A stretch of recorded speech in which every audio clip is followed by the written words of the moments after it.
Grabe, sobrang liit ng amplifier na 'to, oh. Ayan, oh, kung napapansin niyo, mas maliit pa sa palad ko.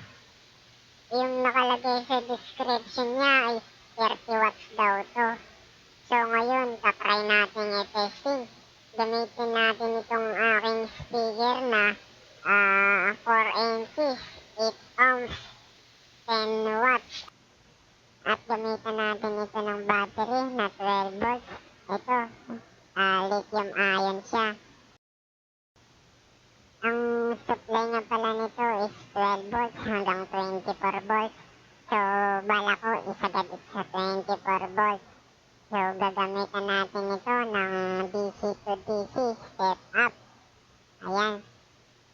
So, dito papasok yung 12 volts na battery. Tapos, dito naman siya lalabas. So, i-adjust natin yan. Depende sa inyo kung anong voltahe yung gusto nyong gamitin. So, ayan. Sinalpak ko na nga itong battery sa DC to DC step up converter.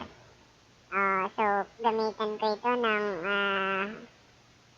voltmeter para makita natin yung voltahe pag in-adjust natin. Ayan.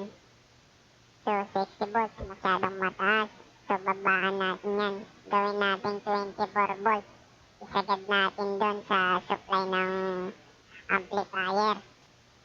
So, ayan, 24 volts na siya. Ngayon, set up ko naman itong amplifier. Ilalagay na natin dito yung speaker saka yung supply niya.